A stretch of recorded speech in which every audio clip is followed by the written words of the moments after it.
গ্রাম বাংলার প্রকৃতি ও কৃষি চ্যানেলের পক্ষ থেকে আপনাদের সবাইকে শুভেচ্ছা ও অভিনন্দন। আজকের সবজি পটল, যেটা জাংলার উপরেও ধরে জাংলার নিচেও ধরে। দেখতেই পারছেন নিচে কিছু পটল দেখা যাচ্ছে, এবার আমি উপরে কিছু পটল দেখাবো।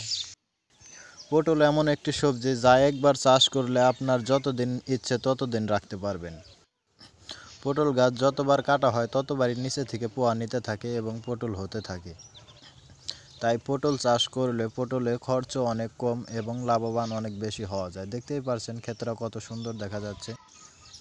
দেখুন উপরেও কিছু পটল আছে, দেখতে পাচ্ছেন এদিকে কিছু পটল। এই পটলগুলো উপরেও হয় এবং নিচেও হয়। এদিকে ফুল দেখতে পাচ্ছেন একটি, আর এদিকে পটলের একটি জালি এসেছে, আর এদিকে পটল আছে অনেক। পটল পছন্দ করে না এমন মানুষ বাংলাদেশে খুব কমই আছে। পটল একটি মজাদার খাবার। পটল সাধারণত ৩-৪ ভাবে খাওয়া যায়, যেমন পটল পাকলে খাওয়া যায় এবং কাঁচা পটল ভাজি করে খাওয়া যায়, এমনকি পটল রান্না করেও খাওয়া যায়। বাংলাদেশের বেশিরভাগ মানুষই পটলটাকে ভেজে খেয়ে থাকে, যেমন একটা পটলকে 2টা ফালটা করে তারপর পটলটাকে ভেজে নেয়, ভেজে নিয়ে খেয়ে থাকে পটলটা। এখানে 4 বিঘা জমিতে পটল চাষ করা হয়েছে। এই পটলগুলো প্রথমে লাগানো হয় 2020 সালে, এখন 2024 সাল, 4 বছর হয়ে গেছে পটল গাছগুলোর বয়স। পটল এমন একটি ফসল যা একবার চাষ করলে বছরের পর বছর খাওয়া যায়। এই ক্ষেত্রের লোকেশন হচ্ছে মানিকগঞ্জ ডিস্ট্রিক্ট, সিংগাইর থানা, শায়েস্তা ইউনিয়ন, পূর্ব বান্দাইল গ্রামের। সবজির জন্য বিখ্যাত মানিকগঞ্জ ডিস্ট্রিক্ট। যেদিকেই তাকাবেন সবুজ আর সবুজ, চারদিকে অনেক সবজির ফসল ফলানো হয়েছে।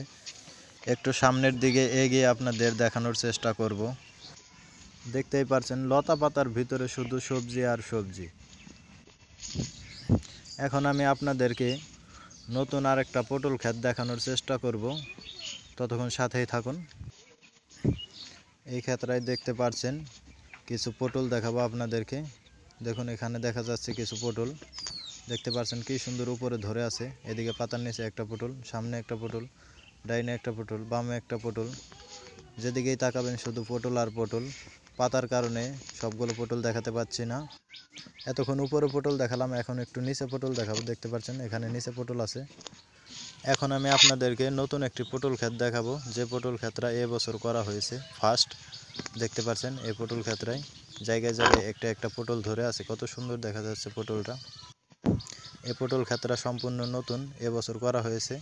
দেখতেই পারছেন ফাঁকা ফাঁকা গাছ, এখনও গাছগুলো জাংলায় পুরোভাবে ছেয়ে যায়নি। এই নতুন ক্ষেত্রা থেকেও 2-4 দিনের ভিতরে কিছু পটল বিক্রি করা যাবে। দেখতে পাচ্ছেন কত সুন্দর পটল দেখা যাচ্ছে, এক জায়গার ভিতরে অনেকগুলো পটল এসেছে।